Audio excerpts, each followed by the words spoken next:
Okay, so you've gotten a taste of how data tables in Anvil work. We're going to continue with some more examples that demonstrate how to perform CRUD operations, or create, read, update, and delete operation in apps. CRUD operations are important in just about every kind of imaginable application. So this is a very, very important part of how to make useful applications in Anvil. Let's create a blank app and select Material Design. And we'll go over to the Database tab, add a table. And for this app, we are going to be creating a contacts database. So I'll add in a column, a text column, which will contain a name field. And then we'll add a date column to hold some birthday information. We'll create a number column to hold information about how many children the user has. And then we'll create another text column to store some generic notes information. And let's just add some basic information here. The user interface in Anvil's database editor allows us to select information and type it in, delete information. So for example, if I want to delete a row, I can do that. Let's say John has 3 kids, and we'll type some notes. John likes cats. Okay, so we can edit here, and there's another row here. I'm just going to delete that. It will ask us if we want to delete.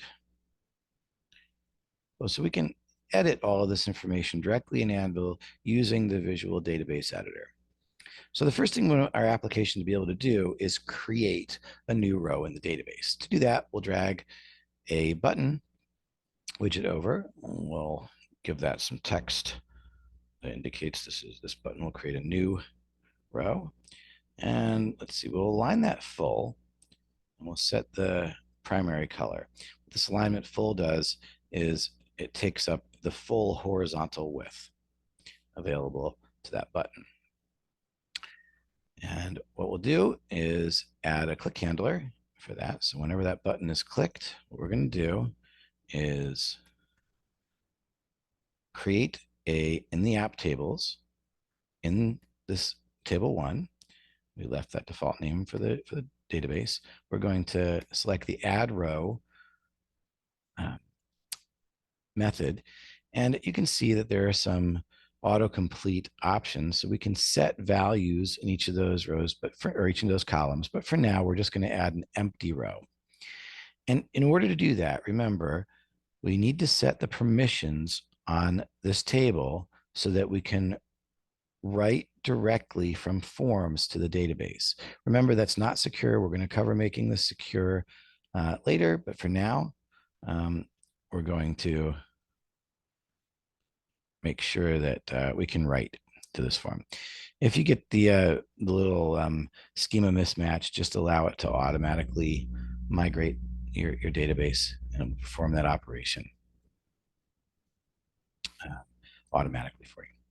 Okay, so we're going to go back to form now. We have form permissions set so that we can search, edit, and delete directly from forms in the user interface.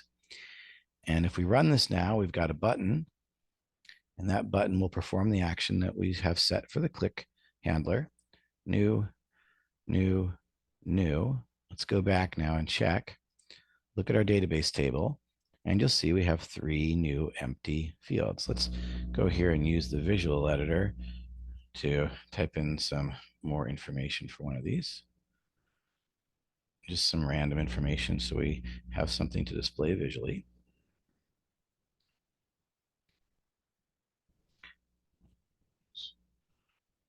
Pilot.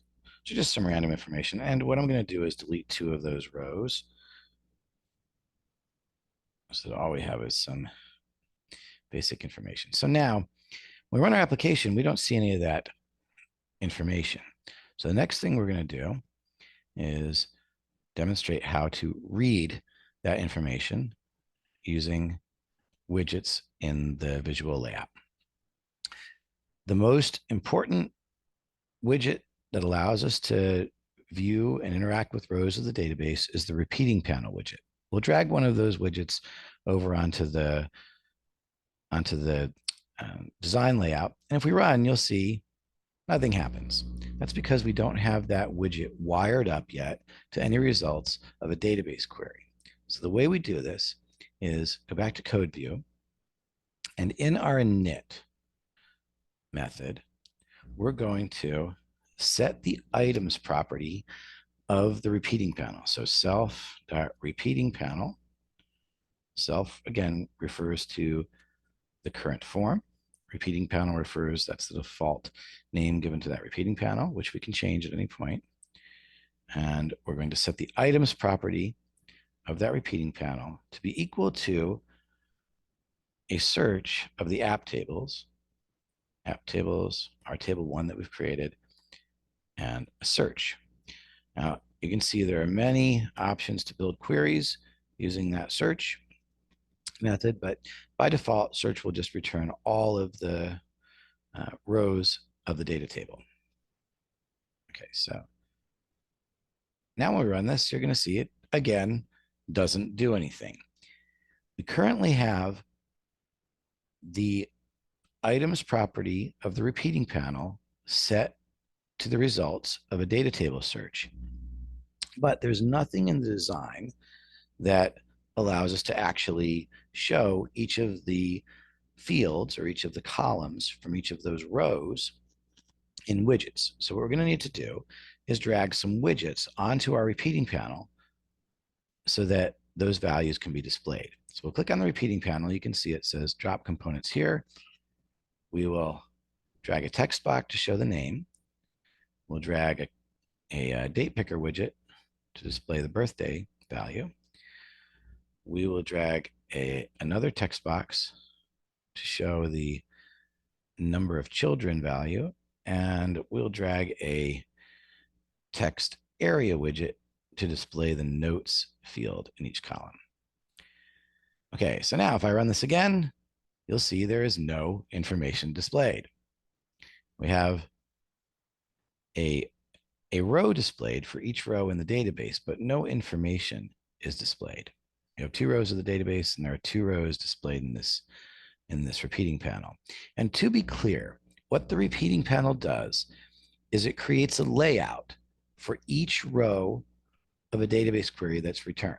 So if we have 5 rows in the database and we grab all those rows, the repeating panel will display 5 visual layouts for each row of data in the database, returned from the database. I'm going to adjust this a little bit visually. We don't need a very big layout for the number of children. I'm also going to set this text box so that the type of data displayed in it is number, so that it matches up with the number value in the database column. Okay, so what we need to do to actually display data values is to bind the widget to a particular column in the database. And the way we do that is by going down to the properties panel, and for each particular widget, we're going to add a data binding. We're going to type in the name of the column, the field in the database, the column in the database that we want to display in that widget. So we want to display a name, one of the name values, the name column value in this text box widget. And in this calendar widget, we want to add another data binding and we want that to display the birthday field value. And for this text box, we're going to add another data binding. And for that, we will display the value in the kids column of the database. And then this text area is meant to display the notes field. So we add another data binding, and that will display the value in the notes field. Now, when we run our app, you're going to see we get 2 rows of data, and each of those rows of data, each of those visual layouts is populated with 1 row of database results. If we add a new row to the database, You can see nothing is displayed here because we haven't refreshed the layout. So we'll do that in a second. We'll run this again. You'll see when we run it again, there is now a new empty row because we clicked on new. And every time we do that, we'll get a new empty row. In order for that to be displayed without having to run the application again, we'll add one more line of code here. Go to our form one and make sure we're looking at the form one code. And what we'll do is every time we add a new row to the data table, we will also reload the page.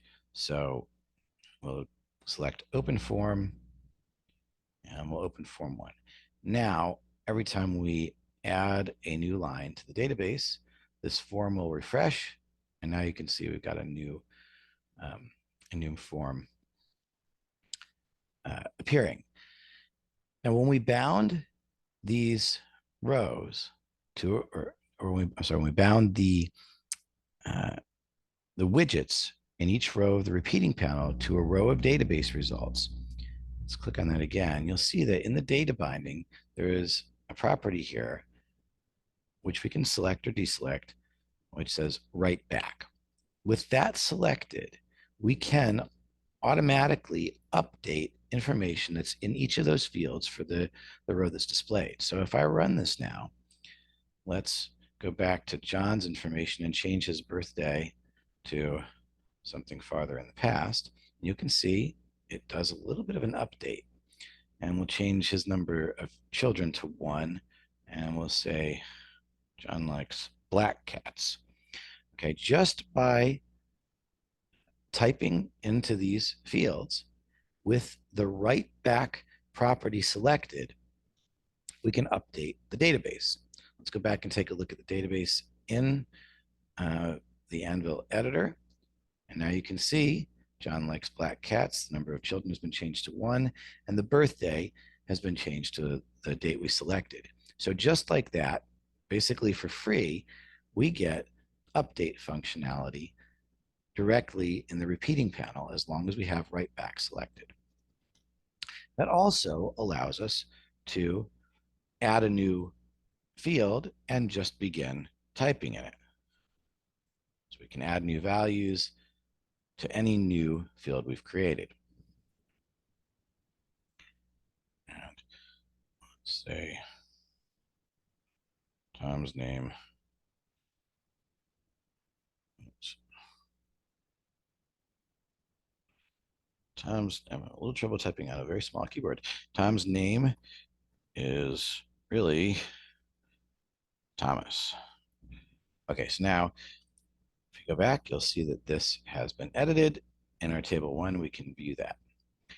Now, right now, we have to delete any unwanted rows using Anvil's database editor, which is not available to users of this app. So the last functionality we need to incorporate is delete functionality. So far, we can create, read, update, and now we're going to delete. In order to do that, what I'm going to do is drag one more button onto the repeating panel user interface and make that very small. I'm going to go down here and I'm going to just delete any text on there, which all I really want this button to do is show us an icon for a trash can. So let's add that icon there. Let's see if that appears properly on our display. There we go. There is the trash can icon. Doesn't do anything yet. So what we're going to do is in the item template code. So this is the item template we've created. There's a couple ways to get to this template. As you've seen, you can click on the item template in your main form layout and it will pop out so you can see just the repeating panel layout. You can also click on the item template 1 view here and we get a nice big view of this template. So this is the template that repeats for each row of database results. We're going to go into the code for that template. You can see there's nothing in this particular template's code. And what we're going to do is when we click on the trash can icon, we want to delete this item from the database. So in this case, self.item refers to the actual database row. So if we run this now, click on this trash can. We've got one icon, trash can, for each row of database results. I'm going to add a new item. We'll click on delete. And now what we haven't done is restarted and viewed that deletion. So now, and what I'm going to do in order to see this, we're going to do self.remove from parent. Run.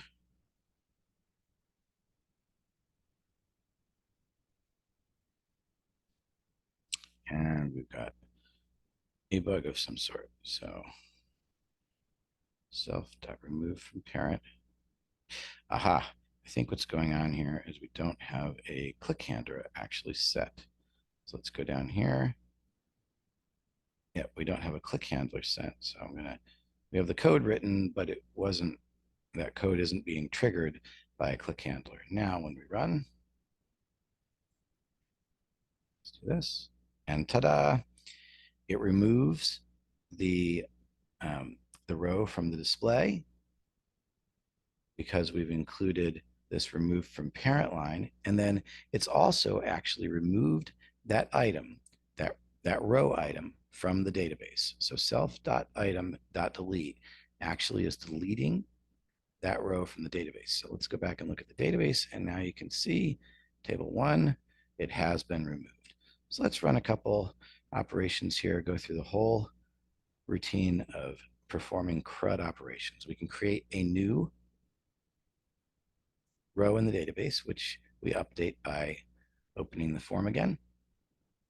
We can update the database, selecting a value from the drop-down widget. We can select a number of children. Nick loves using Anvil. Doke. And that's saved. If we stop this application and run it again, you can see all that information exists. Let's add a new table, and let's just type in some dummy information for that new row.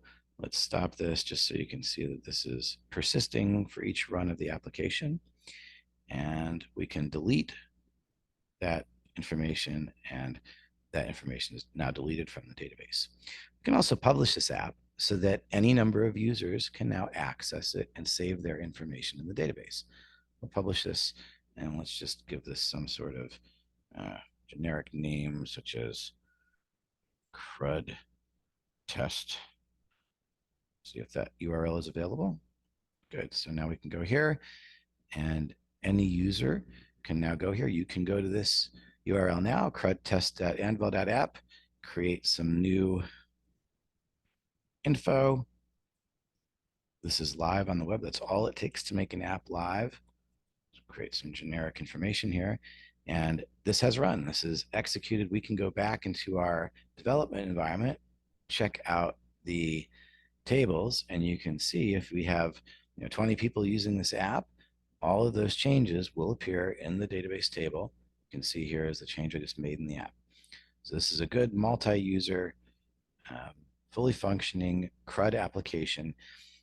Once you get used to doing this, I have a couple videos online where you can see it takes about 4 or 5 minutes to create all of this really useful CRUD functionality. We're going to be doing this over and over and over again in apps. So this is one of the most important things to be able to get done in Anvil. Let's give this a name, call it CRUD test. And with that, you've seen how to do a little bit more with the Anvil app tables functionality. We're going to continue on exploring how to do more database work in the next couple lessons.